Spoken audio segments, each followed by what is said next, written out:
Right అండి. మనతో join అయ్యారు కాంగ్రెస్ నాయకులు కత్తి వెంకటస్వామి గారు. నమస్కారం అండి వెంకటస్వామి గారు.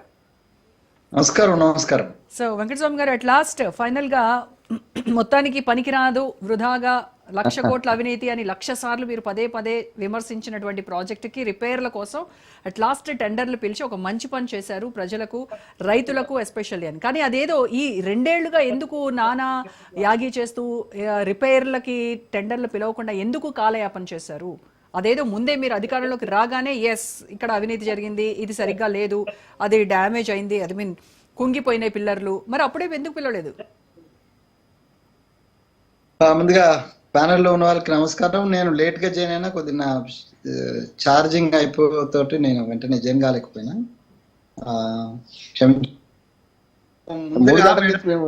మూడు గంటల నుంచి వేరే టీవీలు ఉన్నాం. ఆయన నేను వెంకటస్వామి గారు నేను గంటకోసారి మాట్లాడుతున్నాం, అదే సమస్య. అయితే ఒక విషయం ఏంటంటే, మేము ఎప్పుడు కూడా కాళేశ్వరము మొత్తం దాన్ని ఉపయోగించుకోవద్దు అనే మాట ఎక్కడ అనలేదు. కాళేశ్వరం కుంగిపోయింది మేం చెప్పింది కాదు కదా, ప్రజలు చూసిండు. మాకంటే ఎక్కువ టీవీలలో చూపించింది కదా, ఎక్కడ కుంగిపోయింది, ఎక్కడ పర్రెలు బాసినాయి, ఎక్కడ లీక్ అయింది అనేది చూపించింది మీరే కదా. ప్రజానికానికి, దేశానికి, ప్రపంచానికి అంతా చూపించింది మీరే. సో అది దాని తర్వాత జరిగిన పరిణామాలలో ఎన్డిఎస్సి వచ్చి దాంట్లో వాటర్ నింపొద్దని, దానికి టోటల్ గానే ప్రమాదకరంగా ఉందని ఇవన్నీ కూడా రిపోర్ట్స్ ఇస్తూ వచ్చినాయి. ఏమండి ఎవరిదో ఆడియో డిస్టర్బెన్స్ వస్తుందండి, నాయిస్, పక్కన నాయిస్ క్యాచ్ చేస్తుంది. మిగతా వాళ్ళు కొంచెం మ్యూట్ లో పెట్టుకుంటే బెటర్. ఎస్ వెంకటస్వామి గారు చెప్పండి. సో ఇప్పుడు అక్కడ వచ్చిన ప్రాబ్లం వల్ల దాన్ని ఇమ్మీడియట్ గా అంటే మా ప్రభుత్వం వచ్చిన వెంటనే రిపేర్కు పోయేటువంటి అవకాశం వెంటనే ఏం లేదు.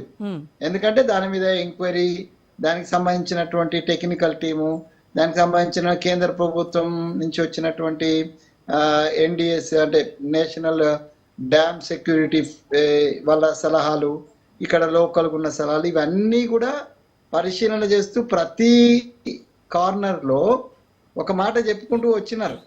ఏమి అది ప్రస్తుతానికి నింపనికి లేదు, దానికి ప్రమాదకరంగా ఉంది కాబట్టి ఎప్పుడు అవకాశం ఉంటే అప్పుడు రిపేర్ చేసి, ఇప్పుడు అవకాశం వచ్చినది ఎన్డిఎస్సికి సంబంధించినటువంటి రిపోర్ట్ కావచ్చు, టెక్నికల్ రిపోర్ట్ కావచ్చు, ఇవన్నీ ఉన్నాయి కాబట్టి మేము కాళేశ్వరం మొత్తాన్ని కాల్ చేయండో అనలేదు. మేము ఆల్టర్నేట్ గా యాక్చువల్లీ ఇప్పుడు పైనుంచి ఇంతకుముందు తుమ్మిడికి సంబంధించిన విషయాన్ని కూడా ఇలా మా ప్రభుత్వానికి సంబంధించినటువంటి మంత్రి పదే చెప్తున్నారు. దానికి సంబంధించి కూడా ఆయకట్టును ఉపయోగించుకోవాలనేటువంటిది, పాత చేవేళ్ళ అదే పానైత చేవల్ల అనేదో ఇప్పుడు దానికి ఏం పేరు పెడతారో, లేకపోతే మహారాష్ట్ర గవర్నమెంట్ తో మాట్లాడి దాన్ని ఎత్తు పెంచడమా తగ్గడమా ఇవన్నీ కూడా చేసేస్తుంది. సో కాబట్టి రిపేర్ చేయొద్దు అని మేము ఇప్పుడు ఎక్కడ అనలేదు, అది మొత్తం కూడా కూల్ చేయాలని మేము ఎక్కడ అనలేదు. కూలిన మాట వాస్తవం, దాని రిపేర్ కోసం సమయం పట్టిన మాట వాస్తవం. ఇప్పుడు మరి ఈ సమయం వచ్చింది, మేము కూడా టెండర్లు పిలిచినాము. రిపేర్ అయితే మంచిదే. అది 1,00,000 కోట్ల రూపాయలు పెట్టి కట్టినటువంటి ఒక ప్రాజెక్టు మొత్తం కూలిపోవాలా, కుంగిపోవాలని ఎవరు కోరుకుంటారని? ప్రజా సంక్షేమం, ప్రజలకు సంబంధించినటువంటి ధనం, అది మా ప్రభుత్వం ఉన్నా, బీజేపీ ఉన్నా, టిఆర్ఎస్ ఉన్నా కూడా మొత్తమే పానికి రాకుండా పోవాలని ఎవరు కోరుకోరు. దాంట్లో జరిగిన అవినీతిని నిగుదీయాలనేటువంటి ఆలోచన ఉంది. డెఫినెట్ గా అవినీతి జరిగింది అనేది సర్వత్రా. ఇప్పుడు రామ్మోహన్ రావు గారు కూడా చెప్తారేమంటారు, ఎవరేమంటారు, అవినీతి జరిగింది వాస్తవం, అవినీతి జరిగింది వాస్తవం అని చెప్తున్నారు. ఇటు కమిషన్లు పదే కేసీఆర్ పేరును ప్రస్తావించారు, దానిలో అవకతవకలు జరిగాయని చెప్పారు అని చెప్తున్నారు. కానీ మరి చర్యలు ఏవి అని అడుగుతున్నారు బీజేపీ వాళ్ళు. ఇదిగో అరెస్టు, ఇదిగో రేపో మాపో అని చెప్తున్నారు తప్ప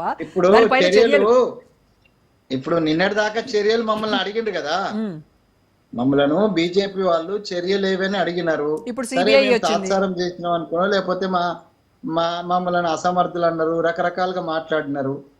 ఇప్పుడు మేము వాళ్ళ డిమాండ్ మేరకే సిబిఐకి ఇస్తే చిటికలో తేల్చేస్తామన్నాడు కిషన్ రెడ్డి అంటే ఆయన. బండి సంజయ్ గారు కూడా మాట్లాడినారు, బీజేపీ పెద్దలు అందరు మాట్లాడినా సిబిఐకి ఇవ్వండి. ఇప్పుడు సిబిఐ పరిధిలోకి వెళ్ళిపోతుంది కదా. సిబిఐకి ఇచ్చినటువంటి ఇస్తానికే రాష్ట్ర ప్రభుత్వం ఒప్పుకోవాలన్నాం. సో రాష్ట్ర ప్రభుత్వం సిబిఐకి ఇస్తామని ఒప్పుకున్నది. కాబట్టి ఇప్పుడు ఎవరు తేల్చిన అలా అవినీతికి సంబంధించి ఇప్పుడు సిబిఐ తేల్చాల. సో సిబిఐ తేల్చదా లేకపోతే ఇంకెవరు తేల్చారా?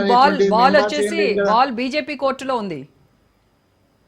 ఇప్పుడు బీజేపీ కోర్టు అనడానికి లేదు, కేంద్ర ప్రభుత్వ, ఇప్పుడు బీజేపీ అని ఎందుకంటే కేంద్ర ప్రభుత్వం పరిధిలో ఉంది. కేంద్ర ప్రభుత్వానికి సంబంధించినటువంటి కేంద్ర దర్యాప్తు సంస్థల చేతిలో ఉంది. అవి మాకంటే ఎఫెక్టివ్ గా ఇప్పుడు రాష్ట్ర ప్రభుత్వం చేస్తే ఏంటంటే రేపు మన రామ్మోహన్ రావు గారు లాంటి పెద్దలు కూడా అంటారు, రాష్ట్ర ప్రభుత్వం సంబంధించిన సిట్టో గిట్టో ఇదైతే ఉన్నదో కక్ష సాధింపు అంటారు. ఇప్పుడు ఆల్రెడీ అంటున్నారు కక్ష సాధించలేదు, అలా ఏం లేదు, కేసీఆర్ ని ఇరికించడానికి ప్రయత్నం చేసిందని టిఆర్ఎస్ మిత్రులు అన్నారు, బయట నుంచి కొంతమంది అన్నారు, మీడియా కూడా అన్నది. కానీ ఇప్పుడు మాదేం లేదు, ఇప్పుడు మేము మా సీటు స్టేట్ అయితే మేము కక్ష సాధింపు అవుతుంది. ఇప్పుడు కేంద్ర ప్రభుత్వ దర్యాప్తు సంస్థ నిష్పాక్షితంగా చేస్తే మంచిదే కదా. దాంట్లో దోషులు ఎవరు ఉన్నారో తేలిస్తే, ఒక అవినీతి జరగలేదంటే జరగలేదని చెప్తే బాగానే ఉంటది, జరిగిందనంటే జరిగితే ఎవరు బాధ్యులు అనేది కూడా నీకు తెలిస్తే బాగుంటది. సో ఇప్పుడు రిపేర్ కు సంబంధించినదైతే నేను ఆహ్వానిస్తున్నాను. కొంత ఆలస్యం అయిందనే మాటను కూడా నేను ఒప్పుకుంటున్నాను. సో ఆలస్యం అయినప్పటికీ ఇప్పటికీ ప్రభుత్వం ఒక నిర్ణయం తీసుకున్నది, దాన్ని రిపేర్ చేసి దాని ద్వారా వచ్చేటువంటి ఏదైతే లాభం ఉన్నదో, దాని ద్వారా వచ్చేటువంటి వాటర్ ఏదైతే ఉందో అది ఈ రాష్ట్రంలో ఉన్నటువంటి రైతులకు, రైతాంగానికి, తాగునీటికి, సాగునీటికి ఉపయోగపడాలనే, అది మంచిగానే నిలబడి ఉండాలనే కోరుకుంటాము. అది వెంకటస్వామి గారు ఇన్ని నెలల పాటు కమిషన్ల పేరుతో విచారణ అంటూ కాలయాపన చేశారు.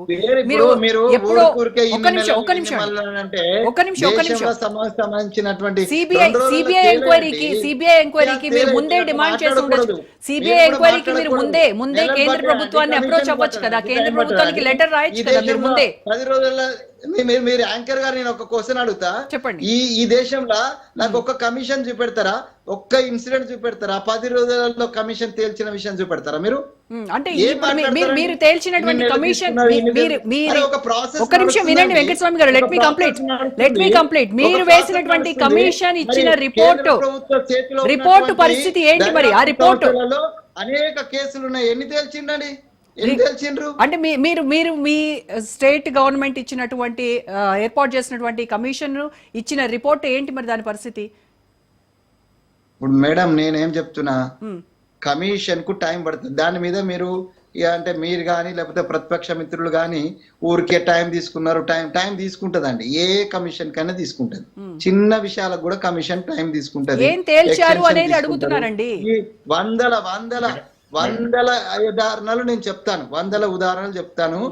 ఏ కేసును, ఏ కమిషను, అక్కడ రామ్మోహన్ రావు గారు నాకన్నా అమనవస్తులు ఉన్నారు, వారికి కూడా తెలుసు ఏ కమిషన్లు ఎన్ని.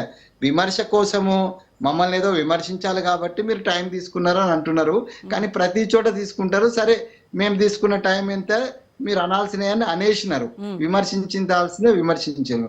ఇప్పుడు దాని మీద చర్యలు ఏవైతే ఉన్నాయో రామ్మోహన్ రావు గారు డిమాండ్ చేసినట్టుగా రిమైనింగ్ విజిలెన్స్ కి సంబంధించినటువంటి రిపోర్ట్ బేస్లో ఏవైతే చర్యలు తీసుకోవాలో అవి కూడా యుద్ధ ప్రాతిపదికన తీసుకోవాలని నేను కూడా మా పార్టీ ప్రభుత్వాన్ని, మా పార్టీ ముఖ్యమంత్రి గారిని, మా పార్టీ సంబంధించినటువంటి ఆ ప్రభుత్వ పెద్దలని నేను కూడా డిమాండ్ చేస్తున్నాను. డిలే ఆల్రెడీ వచ్చిన రిపోర్ట్ కి సంబంధించిన దాంట్లో చర్యలు ఎక్కడ తీసుకోమన్నారో మా పరిధిలో ఉన్న దాంట్లో యుద్ధ ప్రాతిపదికన తీసుకోవాలా. అది డిమాండ్ ఎవరు చేసినా కాదు, నేనే చేస్తున్నా, స్వయంగా నేను పార్టీలో ఉండే చేస్తున్నా, నేను ప్రభుత్వంలో ఉండే చేస్తున్నా. మిమ్మల్ని తోటి నేను ఏకీభవిస్తున్నా, రామ్మోహన్ గారితో కానీ లేకపోతే బీజేపీ టిఆర్ఎస్ మిత్రులు కానీ ఎవరు డిమాండ్ చేసినా అట్లాంటి చర్యలు ఇమ్మీడియట్ గా తీసుకుంటేనే శాంటిటీ ఉంటది, లేకపోతే శాంటిటీ ఉండదు. ఏదో లోపాయకారి జరుగుతుందనే అపవాదం వస్తుంది. ఆ అపవాదాన్ని తప్పించుకోవాలంటే డెఫినెట్ గా చర్యలు ఇమ్మీడియట్ గా తీసుకోవాలని నేను కూడా